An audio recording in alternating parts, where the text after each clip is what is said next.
also brought us some new El Camino badges. They're in the car.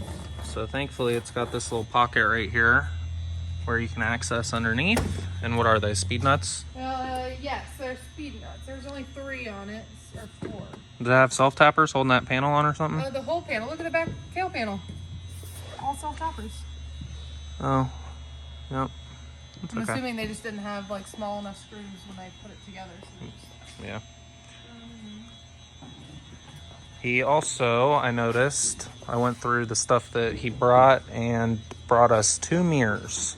So we might have to drill some holes in this one to fit the other mirror if he does want 2 mirrors.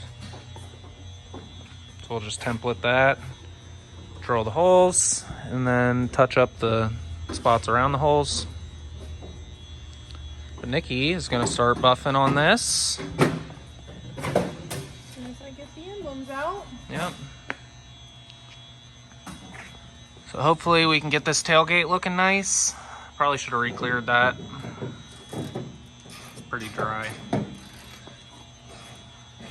Definitely will get it better. I should have asked for a mill tester for my birthday. MILF Tester? A MILF tester. Is that you? Gross. I'll be the MILF tester.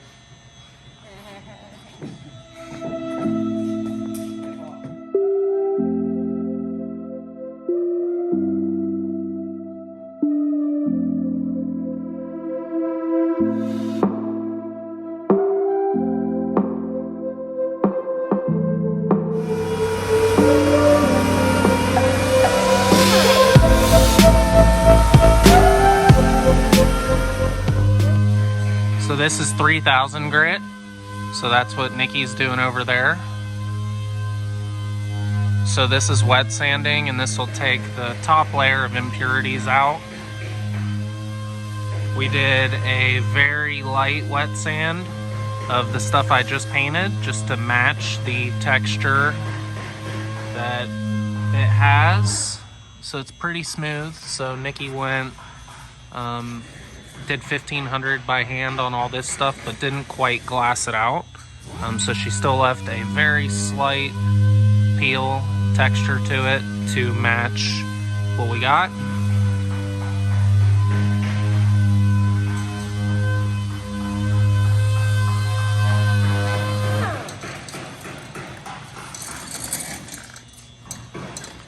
So after this will be compound and buffing, and basically just continue a normal paint correction process.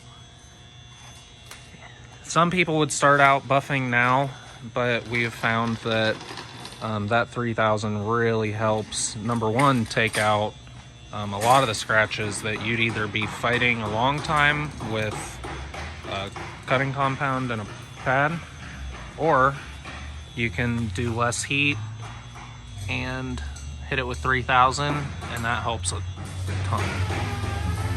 So that's what we're doing.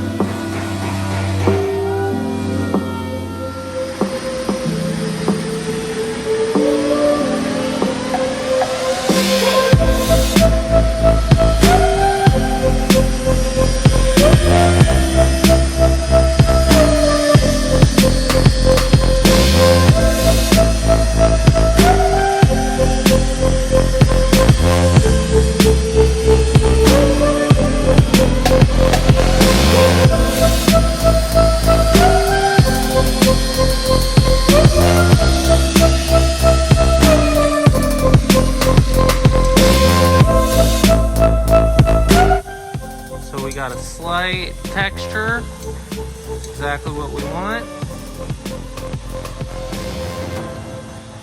Good job.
Nikki's on micro polish now.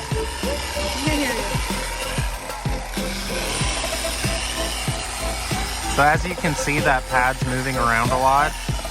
That's a random orbit polisher, which will allow no holograms, and it'll get rid of any holograms.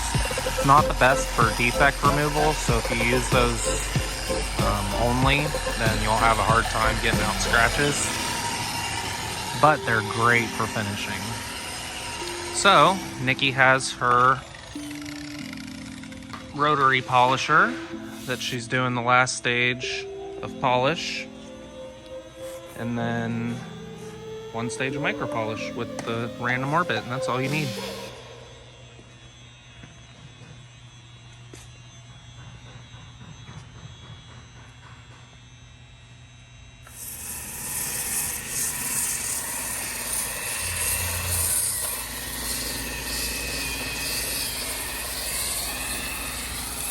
So we're gonna wanna leave a tiny little bit of E-coat, just like you can see here.